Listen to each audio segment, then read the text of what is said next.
Biblia explicada, un recorrido diario por las Sagradas Escrituras. En el capítulo anterior, en el capítulo número 40, nos introdujimos dentro de una visión donde a Ezequiel se le muestra detalles del templo que iba a ser reconstruido, con muchos detalles milimétricos, con una supervisión muy detallada de las medidas de cómo sería el templo en el futuro.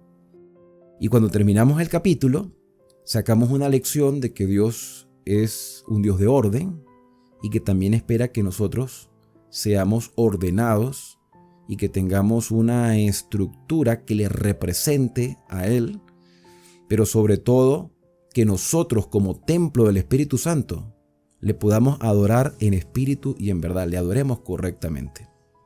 El capítulo número 11 de Apocalipsis, que vamos a utilizar para introducir nuestro estudio, este capítulo 11 de Apocalipsis, Juan dice que a él se le fue dada una caña semejante a una vara de medir, muy parecido a lo descrito en Ezequiel 40. Y se me dijo, igualmente Ezequiel, el varón, le dijo, mira, vamos a medir todo lo que está aquí. A Juan se le dice, levántate y mide el templo y el altar y a los que adoran en él. No es solamente medir la estructura, no solamente que los elementos dentro del templo sean los correctos, sino que las personas que van a ese lugar hagan lo correcto. Mide el templo de Dios, mide el altar y mide a los que adoran en él. Pero el patio que está fuera del templo, déjalo aparte. No lo midas. No es que no sea importante medirlos a ellos, porque se habla de que el patio de afuera ha sido entregado a los gentiles y ellos hollarán la santa ciudad por 42 meses. De estos 42 meses hablaremos en el libro de Daniel para poder reforzar el estudio de Apocalipsis. Pero el patio de afuera está representando a aquellos que no quieren entrar por convicción a la obra del plan de salvación que Dios preparó para ellos y están fuera del santuario, están en el patio, están en el atrio exterior o se han quedado estancados en su experiencia cristiana, no han avanzado. No los midas a ellos, porque a ellos no, y a los que adoran dentro sí, porque el juicio comienza por la casa de Dios. De esto profundizaremos más cuando lleguemos al libro de Apocalipsis, por eso les motivo a que se suscriban a este canal. Antes de continuar, quiero hacer un saludo y una mención especial para un grupo de hermanas. La hermana Ismari García me escribió en estos días y ella pertenece a una iglesia llamada Iglesia de Dios del Séptimo Día. Me sorprendió, de verdad me sorprendió. Yo como creyente de los mandamientos de Dios, me sorprendió de que haya varias iglesias o haya denominaciones que realmente le prestan atención a los mandamientos de Dios. Me sorprendió de manera grata de saber de que no estamos solos, hermanos. Hay quienes han entendido que los mandamientos de Dios están vigentes. Y ellos tienen un pequeño ministerio, tienen una obra de estudio de la Biblia, se encontraron con este canal y quiero darles un saludo especial a estas 8 mujeres, 8 hermanas de sangre que se reúnen todos los días para estudiar la Biblia. Cuando estén viendo este video, no sé cuántos capítulos habrán pasado, pero saludo de manera especial a Dina, a Yacel, a Uziel, a Saraí, Olga, Josabet, Querena, creo que se pronuncia así, y por supuesto a Ismari. Que Dios les bendiga y gracias por acompañarnos en este estudio sistemático. Que Dios la siga fortaleciendo en la fe a ustedes y a todos los que se acercan a este canal y los que me acompañan en el directo. Disfruto cada día de la compañía de ustedes y sé que quieren lo mejor para sus vidas, para la iglesia de Dios en este tiempo y para todos aquellos que estén buscando la verdad presente. Y eso es precisamente lo que estamos haciendo en este video. Buscar lecciones de verdad presente para vivirlas y compartirlas. Nos vamos ahora al capítulo 41 de el profeta Ezequiel. Continúa con el relato del capítulo 40. Se midió el atrio exterior, se midieron todas las cámaras que estaban afuera del santuario. Y dice el versículo 1, me introdujo luego en el templo. Recordemos que el templo internamente estaba subdividido en lugar santo y lugar santísimo. Ahora vamos a entrar al templo. Y midió los postes, siendo el ancho 6 codos de un lado y 6 codos del otro. Nuevamente la simetría, que era el ancho del tabernáculo. El ancho de la puerta era de 10 codos y los lados de la puerta de 5 codos de un lado, 5 codos de otro. Midió su longitud, era de 40 codos y la anchura de 20 codos. Yo voy a mostrar de nuevo la imagen del templo en el tiempo del Señor Jesús. Este capítulo nos hace ver desde una perspectiva diferente todos los elementos del santuario. O sea, todo eso, hermanos, es de gran relevancia. Y me llama mucho la atención porque la única manera que tú y yo podamos entender los detalles de Apocalipsis es introduciéndonos completamente en el ministerio de Cristo en el santuario celestial. Entender que el templo no era simplemente una estructura que garantizaba la presencia del Señor, sino que dentro de esa estructura Dios mismo estaba comunicando su plan de salvación al pueblo y a toda la humanidad.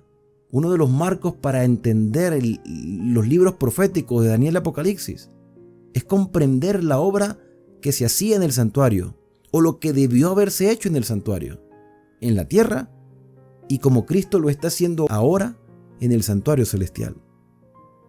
Continuando la lectura, dice el versículo número 3, y pasó al interior y midió cada poste de la puerta de 2 codos y la puerta de 6 codos y la anchura de la entrada de 7 codos. Versículo 4, midió también su longitud de 20 codos y la anchura de 20 codos delante del templo y me dijo, este es el lugar santísimo. Dentro del lugar santísimo estaba el arca del pacto. Yo voy a hacer una pausa otra vez aquí. El hecho de que se mencione el lugar santísimo y que nosotros sepamos que en ese lugar estaba el arca del pacto nos hace ver de que estos elementos son tan importantes para nuestro tiempo que en el mismo libro de Apocalipsis aparecen descritos.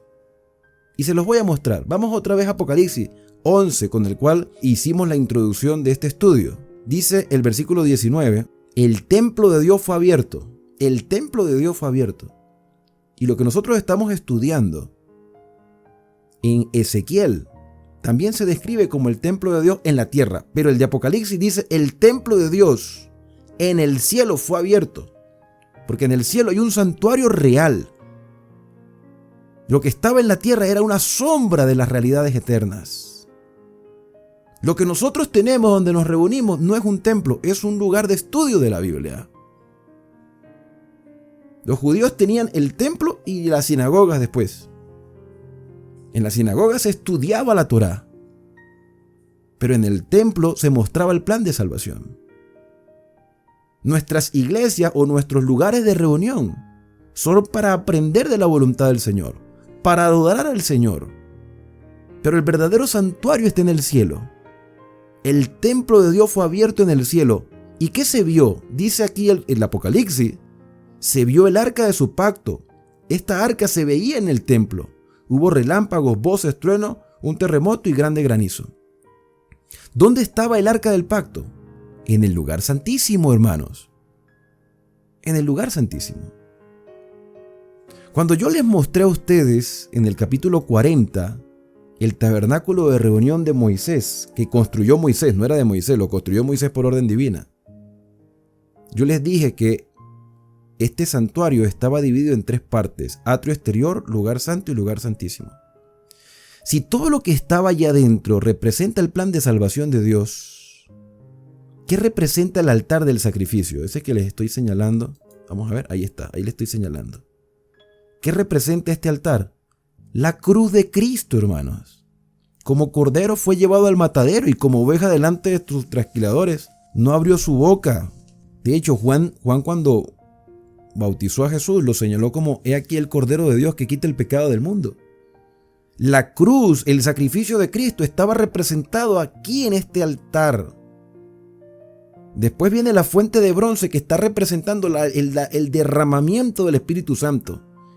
Jesús dijo, el que no sea bautizado en agua y en el Espíritu no puede ver ni entrar al reino de los cielos. En el Pentecostés el Espíritu Santo se derramó y el Espíritu Santo está con nosotros hoy para mostrarnos nuestra condición de pecado, para mostrarnos o convencernos de justicia y convencernos de juicio y llevarnos a toda la verdad. Pero dentro del lugar santo, en el lugar santo había 3 muebles. Esos 3 muebles también aparecen en el Apocalipsis. La mesa de los panes, el candelabro de 7 brazos, el altar del incienso, eso también aparece. Pero ese lugar santo no está aquí en la tierra. Ese lugar santo está en el cielo. Y ese tabernáculo de reunión, igual que el templo de Salomón, igual que el templo de Zorobabel, ese lugar santo era una prefiguración del ministerio de Cristo en el santuario celestial. Eso lo vamos a estudiar con más detalle en Daniel y en Apocalipsis. Nosotros tenemos que pasar del atrio exterior al lugar santo. Tenemos que pasar. Así como Ezequiel tuvo que pasar por el atrio exterior para entrar al templo, nosotros tenemos que avanzar, no nos podemos estancar, hermanos. Si el mismo escritor de la carta a los Hebreos lo dijo, entremos confiadamente al trono de la gracia de Dios, acerquémonos confiadamente. Porque si Cristo es nuestro sumo sacerdote, tenemos acceso al Padre, porque Cristo intercede por nosotros. Entonces ya no nos quedemos simplemente con que Cristo murió por mí. Eso es parte del plan de salvación. Listo, ya yo sé que Cristo murió por mí, pero yo tengo que seguir avanzando. Entonces, debo dejar que el Espíritu Santo me bautice y seguir avanzando.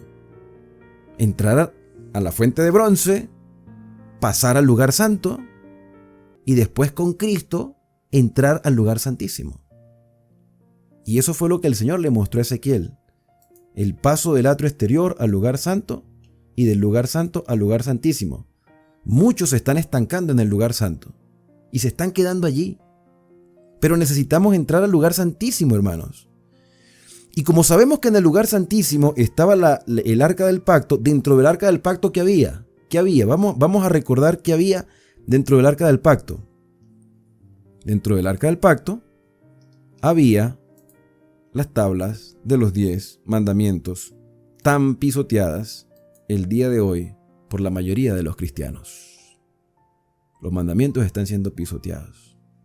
Y el Señor nos está invitando a entrar al lugar santísimo. O sea, a obedecer sus mandamientos. Versículo 5. Después midió el muro de la casa de 6 codos y de 4 codos de anchura de las cámaras en torno de la casa alrededor. Las cámaras laterales estaban sobrepuestas una a otra, 30 en cada uno de los 3 pisos. 3 pisos, 3 niveles. Y había mayor anchura en las cámaras de más arriba. La escalera de caracol de la casa subía muy alto alrededor por dentro de la casa, por tanto la casa tenía más anchura de arriba. Del piso inferior se podía subir al del medio y de este al superior. Y miré la altura de la casa alrededor. Los cimientos de las cámaras eran de una caña entera de 6 codos de largo. Ya sabemos cuántos son 6 codos. Poco más de 2 metros y medio. El ancho de la pared de afuera de las cámaras era de 5 codos, igual al espacio que quedaba de las cámaras de la casa por dentro. Y entre las cámaras había anchura de 20 codos por todos lados alrededor de la casa.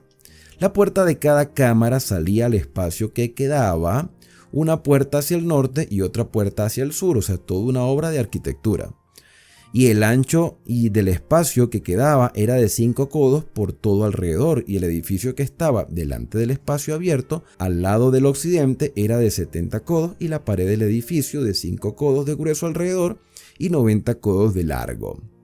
Luego midió la casa, 100 codos de largo, y el espacio abierto y el edificio y sus paredes de 100 codos de longitud, y el ancho de enfrente de la casa y del espacio abierto al oriente era de 100 codos. Midió la longitud del edificio que estaba delante del espacio abierto, que había detrás de él, y las cámaras de uno y otro lado, 100 codos, y el templo de dentro y los portales del atrio, los umbrales y las ventanas estrechas y las cámaras alrededor de los 3 pisos estaban todo cubierto de madera, desde el suelo hasta las ventanas, y las ventanas también cubiertas, por encima de la puerta y hasta la casa de adentro y afuera de ella, y por toda la pared de alrededor, por dentro y por fuera, tomó medidas.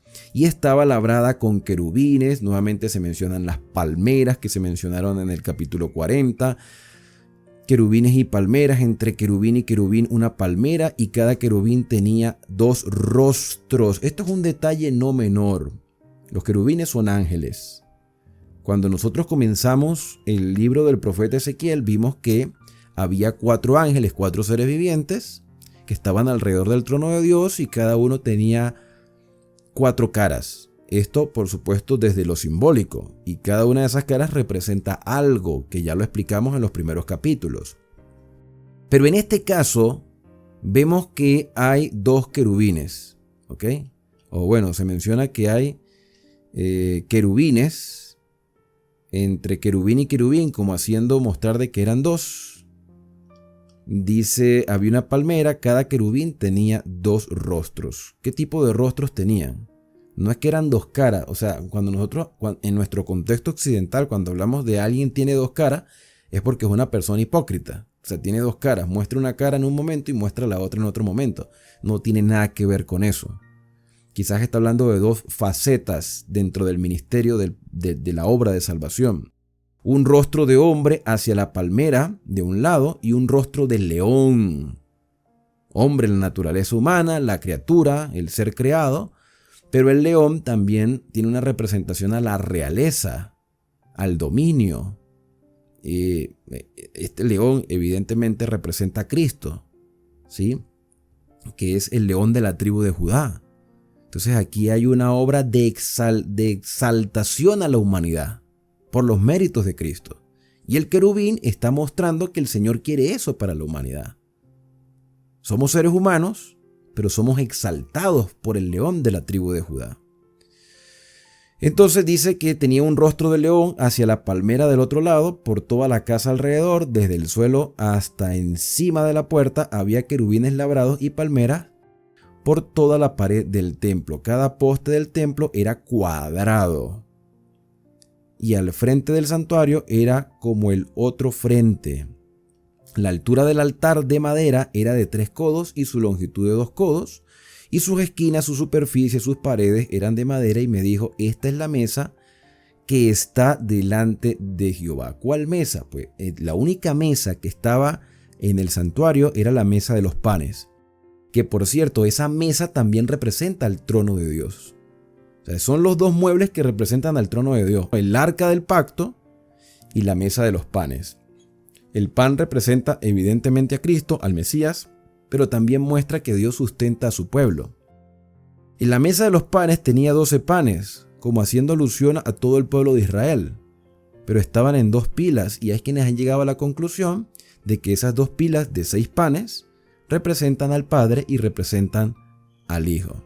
Seguro alguno va a diferir de esto, pero hay quienes han venido enseñando que es posible que esto represente tanto al Padre y al Hijo, porque nosotros podemos leer en el Nuevo Testamento que el Hijo se sienta a la diestra, en el trono de la majestad, a la diestra del Padre. Esto es para unir los mensajes.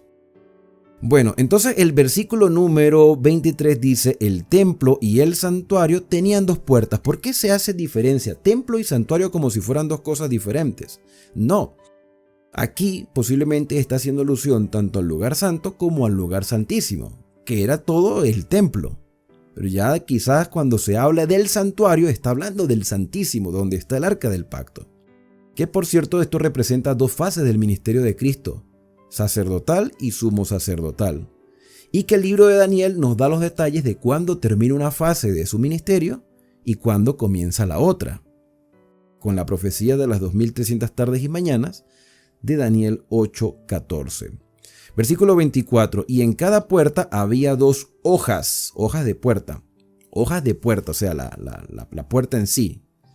2 hojas que giraban, 2 hojas en una puerta y otras 2 en la otra, una puerta giratoria dentro del santuario. En las puertas del templo, y esto es interesante porque es que el tabernáculo de reunión al principio lo que tenía era un velo, ahora tiene unas puertas giratorias.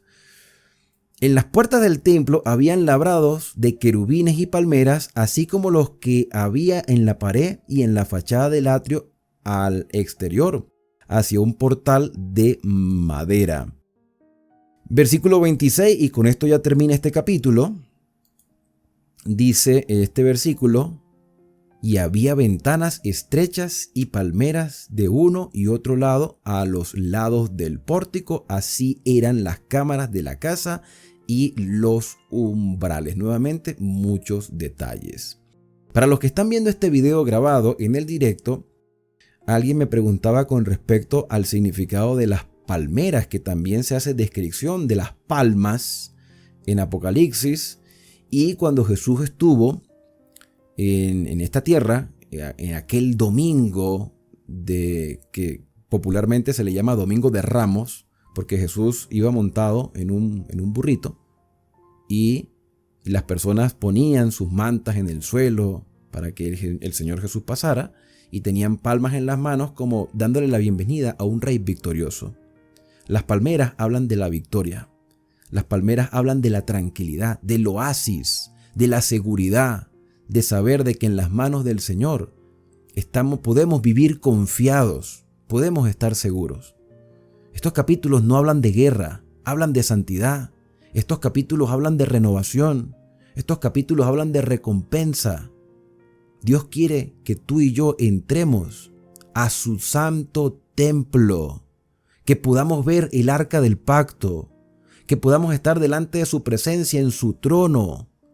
El arca del pacto representa el trono de Dios. La mesa de los panes representa el trono de Dios. Dios sustenta a su pueblo. Dios orienta a su pueblo. Y dentro del arca del pacto estaban los 10 mandamientos. Dios requiere de nosotros estricta obediencia. ¿Y por qué hago énfasis a la estricta obediencia? Porque es que estos últimos 2 capítulos que hemos estudiado hablan lo estricto que es el Señor al medir estructuras y, por supuesto, al medir personas. ¿Por qué crees que comenzamos con el libro de Apocalipsis capítulo 11? Porque esto nos compete a nosotros.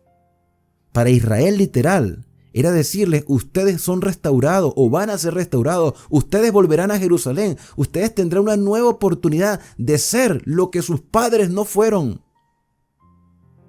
Y nosotros que estamos en el tiempo del fin, podemos ser lo que Israel no llegó a ser por culpa de su ego, de su orgullo, de su autosuficiencia. El Señor nos mide y nos juzga, pero no para condenarnos, sino para corregirnos. Y si no nos dejamos corregir, entonces allí sí seremos condenados por rebeldes. No olvidemos que cada capítulo de Ezequiel nos decía: y conocerán o conoceréis que yo soy Jehová vuestro Dios. Y ese Jehová que estamos conociendo cada día es meticuloso. Dios exige estricta obediencia.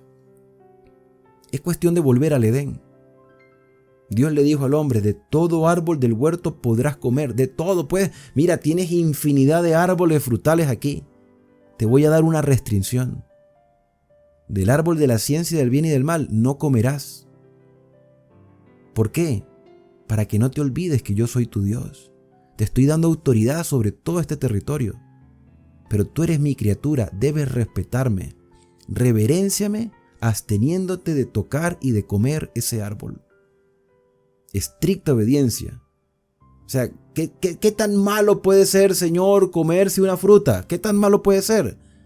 No es que la fruta tuviera un veneno o tuviera una facultad o un poder, sino que fue la palabra del Señor lo que marcó la diferencia. Si Dios dijo no se puede, no se puede. Y si Dios dice que sus mandamientos están vigentes porque son una ley perpetua, buena, que refleja su carácter, entonces nosotros tenemos que prestarle estricta obediencia a la ley de Dios. no busquemos una excusa para pisotear los mandamientos, que en realidad nadie anda por ahí diciendo vamos a matar, vamos a robar, vamos a adulterar, porque estamos bajo la gracia. Nadie dice eso, porque sería el colmo de la sinvergüenzura.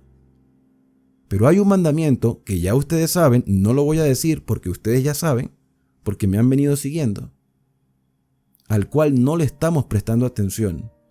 Y leer Ezequiel 40 hasta el final es la indicación, con todos estos detalles, que Dios no va a excusar nuestros errores porque oportunidades nos ha dado. Señor, somos débiles, sí, pero yo estoy contigo. Yo estaré contigo todos los días hasta el fin del mundo, dijo el Señor Jesús.